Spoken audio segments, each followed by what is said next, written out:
വിഴിഞ്ഞം അന്താരാഷ്ട്ര തുറമുഖത്തിന്റെ തുടർഘട്ട വികസനങ്ങൾ ആരംഭിക്കുന്ന ഈ മനോഹരമായ മുഹൂർത്തത്തിൽ സാക്ഷ്യം വഹിക്കാൻ കഴിഞ്ഞതിന്റെ സന്തോഷം ഞാൻ ആദ്യമായി പങ്കുവയ്ക്കുന്നു. ഒന്നാം ഘട്ടം ഉദ്ഘാടനം ചെയ്യപ്പെട്ട് പെട്ടെന്ന് തന്നെ രണ്ടാം ഘട്ട ഉദ്ഘാടനത്തിലേക്ക് നമുക്ക് ആരംഭിക്കാൻ കഴിഞ്ഞതിന് നേതൃത്വം കൊടുത്ത എല്ലാവരെയും ഞാൻ ഈ അവസരത്തിൽ പ്രത്യേകമായി അഭിനന്ദിക്കുകയാണ്.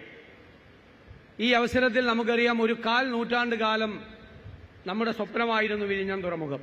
990 മുതൽ അത് കാൽ നൂറ്റാണ്ട് പൂർത്തിയാകുന്ന സമയത്ത് അത് യാഥാർത്ഥ്യമാക്കി തീർക്കാൻ മുൻകൈയെടുത്ത, ഇതിന്റെ ശില്പി എന്ന് നമുക്ക് വിശേഷിപ്പിക്കാൻ കഴിയുന്ന മുൻ മുഖ്യമന്ത്രി ശ്രീ ഉമ്മൻചാണ്ടിയെ ഞാൻ ഈ അവസരത്തിൽ സ്നേഹപൂർവ്വം അനുസ്മരിക്കുന്നു.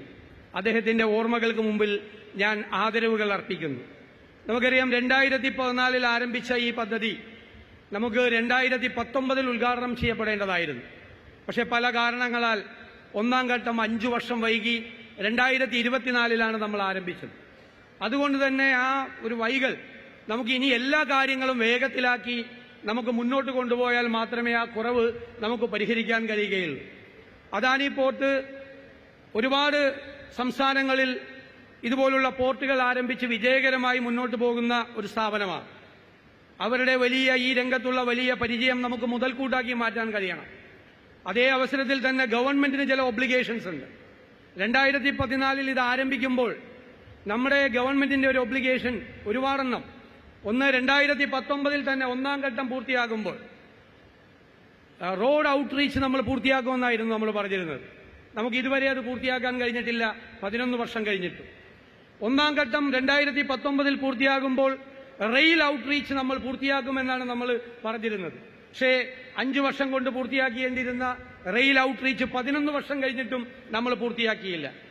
ഈ പദ്ധതിയുടെ ആരംഭ ദിശയിൽ തന്നെ ഒരു മത്സ്യബന്ധന തുറമുഖവും ഒരു മത്സ്യ സംസ്കരണ പാർക്കും ഉണ്ടായിരുന്നു.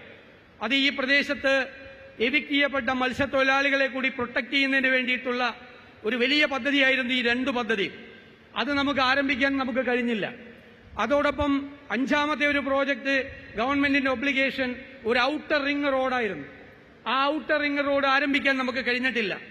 6ാമതായി ഗവൺമെന്റ് മുന്നോട്ട് വെച്ച ഒരാശയം ഗ്രോത്ത് കോറിഡോറായിരുന്നു. കൂടുതൽ സ്ഥലം അക്വയർ ചെയ്തുകൊണ്ട് ഇതിന്റെ വികസനം നമ്മൾ വ്യാപിപ്പിക്കണം. ഈ വിഴിഞ്ഞം തുറമുഖം കേരളത്തിന്റെ വികസനത്തിന്റെ നാഴികക്കല്ലാക്കി മാറ്റി അത് ദക്ഷിണ കേരളത്തിന്റെ അല്ലെങ്കിൽ കേരളത്തിന്റെ തന്നെ വികസനത്തിനാക്കി അതിനെ മാറ്റണം. 2014 മുമ്പ് 90% സ്ഥലവും നമ്മൾ അക്വയർ ചെയ്തിരുന്നെങ്കിലും പിന്നീട് ആവശ്യമായ സ്ഥലം അക്വയർ ചെയ്യുന്നത് വളരെ മന്ദഗതിയിലായി. എവിടെയാണ് നമുക്ക് കുറവ് സംഭവിച്ചത് എന്ന് നമ്മൾ മനസ്സിലാക്കി അതുകൂടി നമ്മൾ പരിഹരിച്ച് നമ്മൾ മുന്നോട്ട് പോയാൽ 3-4 വർഷത്തിനകം നമ്മൾ ആഗ്രഹിച്ചതുപോലെ വിഴിഞ്ഞം തുറമുഖം നമ്മുടെ മാരിടൈം ഹിസ്റ്ററിയിൽ നമ്മൾ പരിശോധിച്ചാൽ നമുക്കറിയാം, എല്ലാ രാജ്യങ്ങളും മുൻപന്തിയിലെത്തിയിട്ടുള്ളത് ആ മാരിടൈം ഫീൽഡിൽ അവരുണ്ടാക്കിയ വിജയമാണ് ഓരോ രാജ്യത്തിന്റെയും വികസന ചരിത്രത്തിൽ നിർണായകമായ മാറ്റങ്ങൾ ഉണ്ടാക്കിയിട്ടുള്ളത്. അപ്പൊ കേരളത്തിന്റെയും വികസനത്തിന് ഏറ്റവും വലിയ മാറ്റമുണ്ടാകാൻ ഈ വിഴിഞ്ഞം തുറമുഖത്തെ നമുക്ക് മാറ്റിയെടുക്കണം എന്ന വിനയപൂർവമായ അഭ്യർത്ഥന, അതിനെല്ലാവരും പൂർണ്ണമായി ഒരുമിച്ച് നിന്നുകൊണ്ട്, കേരളം ഒറ്റക്കെട്ടായി നിന്നുകൊണ്ട് സഹകരിച്ചുകൊണ്ട് മുന്നോട്ട് പോകണം എന്ന അഭ്യർത്ഥന മാത്രം വെച്ചുകൊണ്ട് ഈ നല്ല ചടങ്ങിന് ഹൃദയപൂർവ്വം ആശംസകൾ നേർന്നുകൊണ്ട് ഞാൻ എന്റെ വാക്കുകൾ ചുരുക്കുന്നു. നന്ദി, നമസ്കാരം.